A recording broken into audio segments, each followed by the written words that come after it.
Thank you for joining me in the next video in the viewer request series. This is also going to be attached to the Intro to Stone series as well. I've had quite a few people actually ask me about what crystals I would recommend for beginners who are starting out on their journey with working with crystals and stones. I am someone who really loves to actually work with stones that are from the earth, not just crystals. I love working with crystals in my path, so please don't think that I don't, but I really, really love using stones that you find and that come to you and having that experience with them.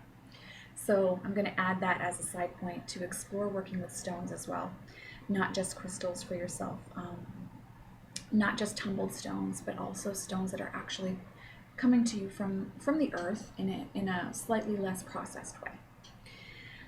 That being said, I do have some crystals that I definitely love to work with and that I think are great for beginners or for people with limited budgets that are looking for things that are going to do a lot of work. They're going to be really great helpers in your own healing work for yourself and others. And I'm actually wearing pyrite right now, which is a stone that I have been working with a lot lately and having a great experience with. Not a stone I would ever have thought I would be working with, but there it is. So I'm going to talk about a few stones now that are really, really powerful and that I really love working with. So I'm going to start with two crystals that I think they're great for everyone to have in their collection and for everyone to work with. And that would be, and everyone says this, so you probably already have this if you're just starting out, but clear quartz and rose quartz. So here's a wand of clear quartz, and here's a sphere. I just purchased this recently. So you can see it's not glass, it's still a crystal.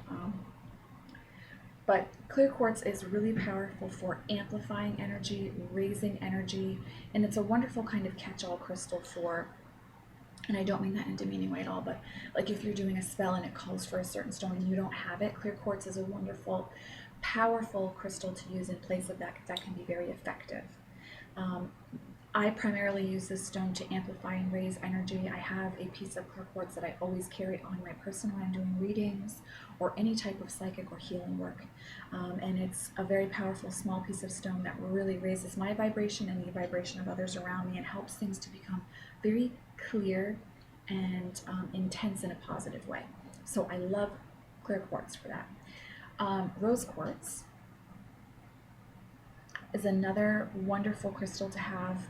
It's a stone that's all about love, but especially self-love, and it's why it's one of the stones, it's one of the crystals that I give to others the most, and that I recommend for people who are just starting with crystals and are unsure of what to work with. It is just like clear quartz, a great amplifier, but it really is about love and understanding, and it's very good at helping us to get clarity on our emotions as well. But whenever I'm having a day where I don't feel good about myself and I question myself, I will carry rose quartz with me, and I always have a very powerful healing experience with rose quartz, and it really helps to lift that kind of energy. So this stone is all about love, especially unconditional love, but also self-love. It's really, really important. So clear quartz, rose quartz definitely are great ones to purchase first of all, to really amp up your collection and also your understanding of how to communicate with and work with crystals and stones on your spiritual path. I think that selenite is also an excellent stone crystal to have for your practice as well. This is like the ultimate clearing stone, right? Most people that work with crystals and stones will tell you that. This baby is serious and it does a lot of clearing work. If you're unable to put your stones in the moonlight, it's a great way to just clear the constant clearing on your altar or your healing space. It really helps to clear other people's energies when you're working on people as well, for instance in a Reiki session or some type of hands-on healing modality session. It's also great to clear energy in your home. So if you're going through a difficult time, I love selenite for just being in the house, holding space, and clearing a lot of negative or heavy energy of misunderstanding between partners, etc. It's really, really good for that. Some people will use selenite in banishing rituals or spells, any type of spell work where you're needing to clear out and clear space and create a new experience for yourself or others. Selenite is very powerful to do that with. So clear quartz, rose quartz, and selenite are like three crystals that I work with all the time and that I do recommend for beginners. I love fluorite and fluorapatite. And I just feel so much better when I work with this stone. This is one of my favorite crystals in my collection. I have a great sense of well-being when I work with fluorite and fluorapatite, and it does bring in abundance as well. So if you're looking for something in spell work for abundance, I find that fluorite and fluorapatite are wonderful. This video is talking about my personal energetic experiences with crystals, so if you're doing research and you're finding a different meaning that shows up, then go with what feels right for you and create your own meanings for your crystals through conversation and communication and meditation with them. But fluorite and fluorapatite are really, really powerful, again, loving stones that do bring in abundance, they bring in joy, and I find that I'm very understanding about my purpose when I work with this stone. Really, really great crystal to work with. And one that I would encourage you to experience for yourself because it's just so loving and beautiful and kind. It's like a bodhisattva on earth, really. So I love fluorite and fluorapatite. Let's see. I talk a lot about white howlite, and here's an egg of white howlite. I probably have more white howlite than any other crystal in my house. I love white howlite. I work with it a lot. I work with it a lot when I work psychically, when I do card readings. I always have white howlite there for myself, and white howlite when I'd also step forward to work with my client, but I've always got white howlite around for myself. It is a very, very powerful spiritual transformation, transmutation stone. So it does all of that stuff, and it really helps to amp up the psychic abilities when I work with it. I love using white howlite for guided meditation, and I've had some extremely powerful, potent guided meditation and guided journey work with white howlite, just white howlite, nothing else. Combine it with a tarot card, and it's like it takes it to a whole new level. So white howlite is one that I really recommend anyone to give a try to. And it's a very vocal stone. So you will, when you go to your stone store or wherever you go, if you're looking online for white howlite, it'll be clear for you which white howlite piece you're supposed to bring home with you. White howlite is very, very clear about when it wants to work with you and how it wants to work with you. I love white howlite. Love, love, love white howlite. Apache's tear, and I have a small piece of Apache's tear here. Apache's tear is quite expensive. Is a wonderful crystal to work with.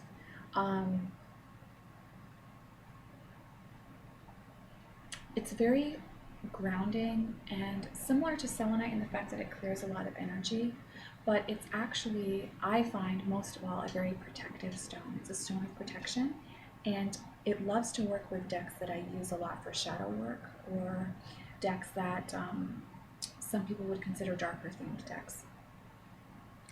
Apache's tear is a stone that I use a lot when I'm going through a difficult time, and I carry Apache's tear on my person a lot. I have a great respect for Apache's tear, and I think that its medicine is not to be taken lightly. When it has a message for you, it will be very clear. And again, it is a very protective stone, so it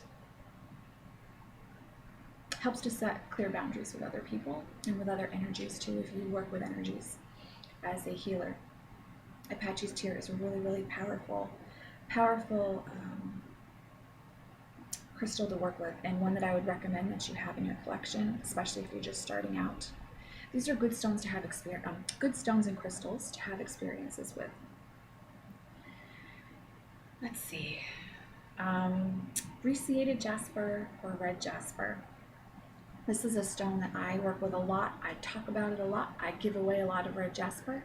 And I cannot say enough wonderful things about the power of the grounding experience that I have with Brecciated jasper and red jasper. Actually, jasper of any sort. I'm a person who isn't necessarily always drawn to jasper, but I'm someone who always has jasper on me and with me, and is always buying jasper when I go to stores. Um, I cannot keep away from jasper as much as I might think that, oh, I really want that beautiful piece of rose quartz. No, I'm going to buy 5 pieces of red jasper instead. um, Red jasper is an extremely powerful grounding stone. It's really wonderful if you are a healer or someone who's offering tarot readings or Reiki work for other people. This is a stone that really helps to keep you grounded as the healer and to ground the other person's energy. Here's us an egg of red jasper. This is Brecciated jasper. It's very powerful for grounding. It's very powerful for helping you to get clear on your boundaries. And it's also a very sexual stone. And I mean that by it really amps up and raises awareness of your root chakra, and it helps you to be comfortable with your sexuality and empowered by your sexuality and to experience sexuality as spirituality. So this is a stone that is serious and it does a lot of work. And it is wonderful to have around you. I feel at all times. I've always got some type of jasper with me, but especially red jasper and Brecciated jasper I work with a lot.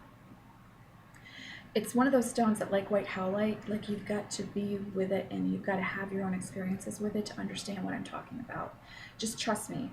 And if you're drawn to red jasper, Brecciated jasper, bring a piece of it home and allow yourself to have some great meditative experiences with Brecciated jasper and red jasper. Super powerful. I give away a ton of Brecciated jasper and white howlite, but it's just one of those stones that I'm entranced by and enthralled with. It's a beautiful stone. It's definitely one that's fun to have in your collection, and I would recommend for beginners for sure. I'm going to talk about amethyst now, and the stone that I brought down is an amethyst slice. So this is a slice of amethyst, and it's actually a pendant, but this is a slice of amethyst. I was a person who didn't have amethyst in my collection for some time, and I don't really know why, except maybe like everyone's always talking about amethyst, and I was like in my love affair with red jasper, and but I ended up getting this pendant and had a very powerful experience with amethyst, and now I'm definitely using it a lot more and definitely recommend it for beginners. Amethyst is really powerful healing and spiritual crystal, and it's one that's definitely going to open up your crown chakra, open up the third eye, and encourage you to embrace the messages that are coming through. I love using amethyst slice when I'm channeling.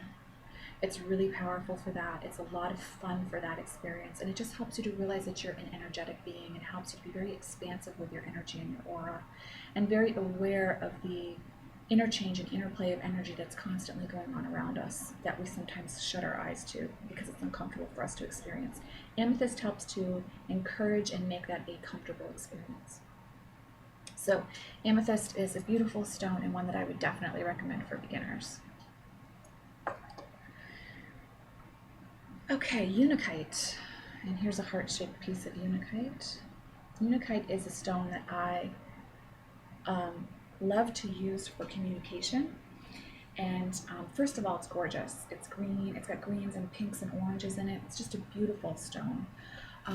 But I find that when it comes to communication, when there needs to be better communication between two people or a group of people, or during a psychic session or a healing session, when there needs to be an understanding of communication and a clearer form of communication between people, this is a stone that steps in and does a beautiful job of helping the message to come across in the best way possible for each person and to be heard in the best way possible. So it's really doing two things at once, with listening and also being able to speak in a way that's effective and clear and that's loving.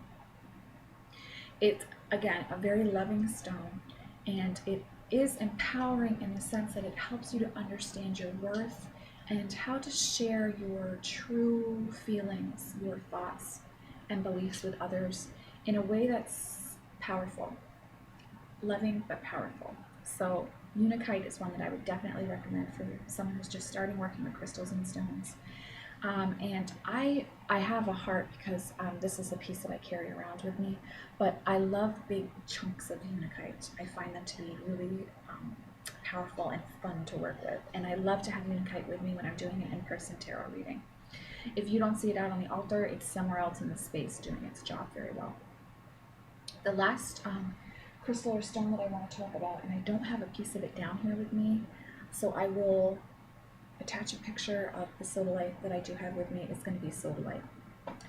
Sodalite is another communication stone that's really, really powerful, but it's also a stone that helps us to understand our path and to get clarity on what our purpose is and what our soul is urging us to do. It's a great stone for third eye work, I find. It's blue. It has bands of blue in it. Sometimes you'll see orange and bands of white as well. It's very powerful as far as that goes, and it's a great connection stone. So it helps us to reach out and make important connections that we need to make that are beneficial for both people. So it's a stone that helps to, again, open up your expansion and understand what your work is, what your path is, and to be able to take actions to step into that in a meaningful way. So sodalite is another stone that's on my list for beginners. It's a wonderful, wonderful stone, and I love sodalite. I have quite a large collection of sodalite.